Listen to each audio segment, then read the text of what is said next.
السلام عليكم. Welcome back to another episode of Quran Daily. We're almost there to the last of the holy month of Ramadan. There's just today and tomorrow left. And then that concludes this mini-series and we're back to just our regular schedules. I might do something different with the schedules, but we'll see. My name's Ahmed and I'm happy to welcome you back to another series where we read the Quran in Arabic but discuss it in English. Before I begin, I must always explain that I am not an Arabic linguist, nor am I a Quranic scholar. I am not studied in these topics. I am merely undergoing a journey to learn about the Quran. I am Arabic, so I do speak Arabic, but I have not studied the language. I'm learning about the Quran and I'm sharing my journey with you. So if you have a different perspective or understand something different to me, please feel free to drop in the comments. I love learning from you, and I love these comments that people have been putting through. I really appreciate it. I love the support. It's beautiful. The Quran is magical. It's wonderful. It's fantastic. So I'm very grateful to be doing this. As usual, we almost always begin with أعوذ بالله من الشيطان الرجيم بسم الله الرحمن الرحيم, which means I seek refuge from God, from the devil, and in the name of God, who is most merciful and whose mercy is most encompassing. And now we're reading chapters that I haven't read before, so I'm very curious to see what they say. But here we go. لا أقسم بهذا البلد. Interesting. Because here it says nay. So, which can also mean no. I do not swear by this city. But here it does say I do swear by this city. So I'm very curious to see what it says next verse to kind of understand how it translates. وأنت حل بهذا البلد. Okay, so here we get an understanding. It says the city of Mecca is understood. It doesn't clarify that it was the city of Mecca, but once you say, and you were free to dwell in this city, and the translation over here is completely different, even though you are subject to abuse in this city.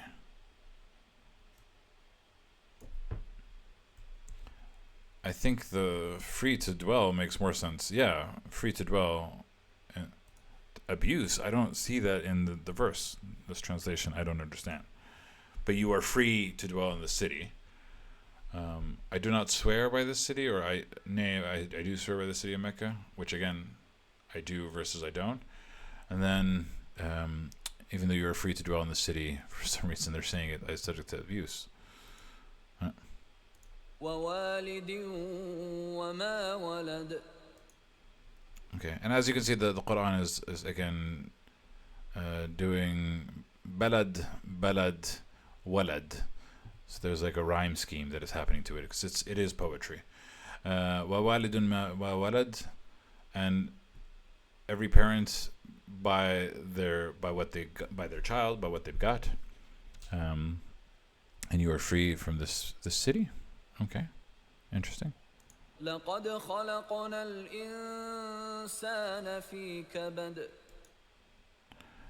We have created humankind, in hardship, in constant struggle. That makes sense. If you look at my life. No, I'm kidding. Yeah, interesting. أيحسب أن لن يقدر عليه أحد. Yeah, and this is also kind of a big statement. Does the human think that nobody has power over him? Not anyone has power over them. And this kind of ties into the philosophy that we have within a lot of humans. And again, it's a lesson of like ego. When your ego is so big, like nobody can touch me, I'm strong, I'm big, I provide, which is like, it ties into like Eastern philosophies as well, which is like you have to let go of the ego, you have to let go of the thinking that you're invincible. Yeah. يقول أهلكت مالا لبدا. Yeah, again here talking about just the people who feel like they can't be destroyed, and they say that I have squandered wealth that is abundant. I have wasted enormous wealth. Kind of like saying, oh, look at me, I spent so much money, yada yada yada, I bought this Lamborghini, I did this thing. Yeah. أيحسب أن لم يره أحد.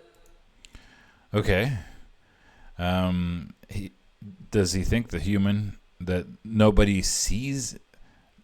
He will not be seen by anyone. That no one sees them. Do they think that no one sees them? And I find this is like a beautiful expression. Like, I see you is a way of like, it's not necessarily judging you, but it's also like catching you in your boast, catching you in your mistakes, catching you in your. That's at least the feeling that I get from this. أَيَحْسَبُ أَنْ لَمْ يَرَهُ أَحَدٌ, which means, does he think that nobody will see him?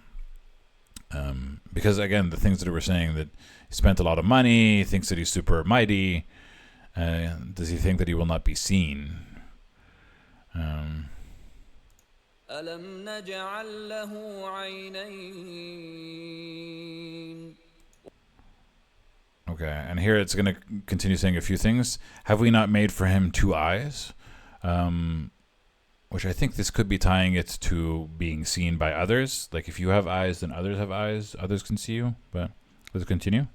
ولسانا وشفتين. And a tongue and 2 lips. وهديناه النجدين. I also find this interesting, and we've gifted him with the 2 ways, the awareness of the 2 ways. I like hadaynahu. It does say show him, which makes sense, but guided him sounds more like it. And for like, I like it as guidance is a gift, so that's how I see it, and it can translate it. The 2 ways, so right and wrong. And I think there's always this philosophical argument of like, are people good or bad because of their circumstances or because of their choices? And here the Quran is saying that people know what's right and wrong within them, and they're just following their own paths. Interesting.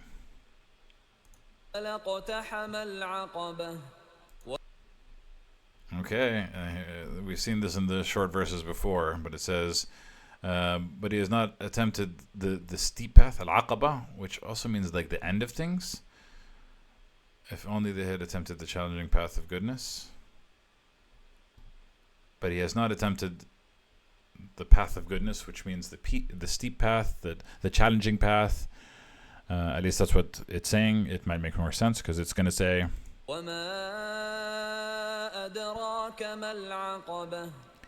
and what makes you know what is al-aqaba, which again they're translating it to the challenging path, the steep path, which I think they're making sense.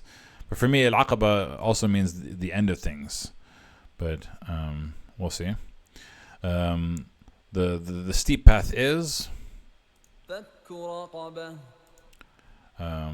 freeing of a slave. It is to free a slave, to do what is difficult. أو إطعام في يوم ذي مسغبة. Okay, the aqaba is also a feeding in a day of severe hunger, of famine. يتيما ذا مقربة. For instance, feeding an orphan that is of a near relationship.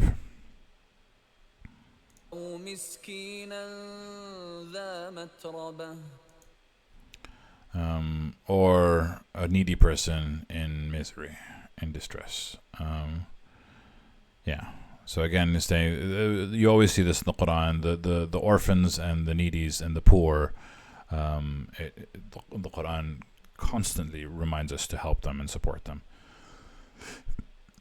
ثم كان من الذين آمنوا وتواصوا بالصبر وتواصوا بالمرحمة. Okay, and it's continuing. The people who are in the aqaba, the challenging path, the good path, are the ones who believe, and they tell each other, they urge each other to have patience, and they urge each other to have compassion. It doesn't say above all. ثم كان. And he's the one. Then after feeding the needy, feeding the orphans, feeding the needy, freeing a slave, they're the ones that believe and enjoy each other's impatience and enjoy each other in compassion. I don't see above all.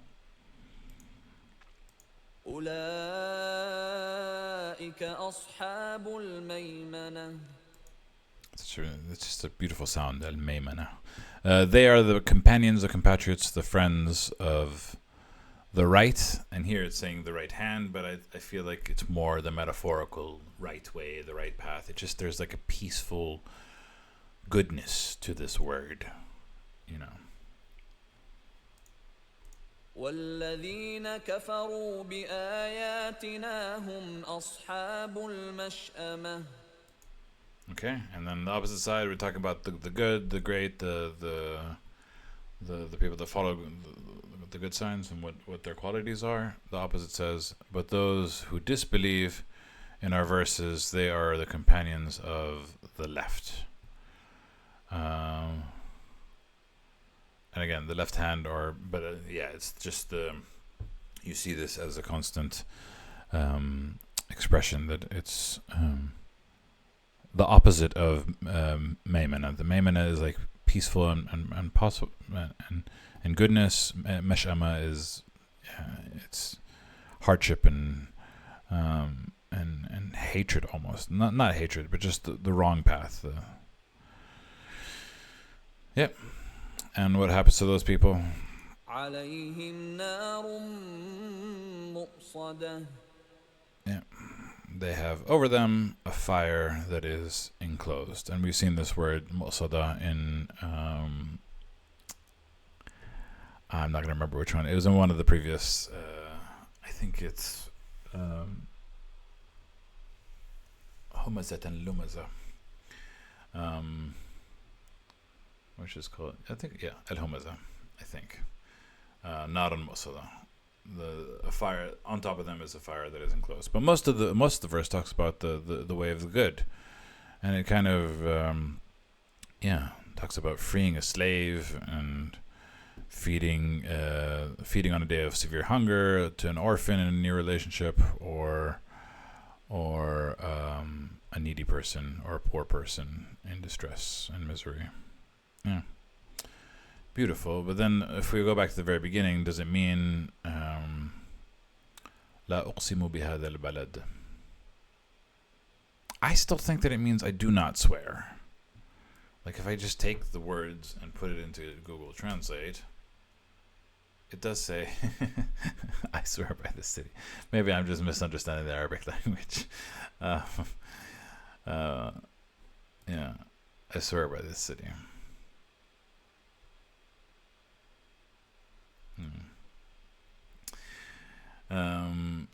I swear by the city, and you're free in this city, as a parent and a child, and we had created a human in hardship. So don't think that you're all that and nobody can touch you. And even though you spent a lot of wealth, do you think that nobody sees you? Even though we gave you eyes and a tongue and two lips, and we gave you the two ways. We guided you with the two ways. I love that. I love that expression. But he has not attempted the steep path, the laqaba, the difficult path. And we talked about for the rest of it. What is the steep path? What is I like the idea of it being a steep path because it's like the uphill climb. Like being a good person requires consistent effort and attempts to be a good person. Cool. That was great.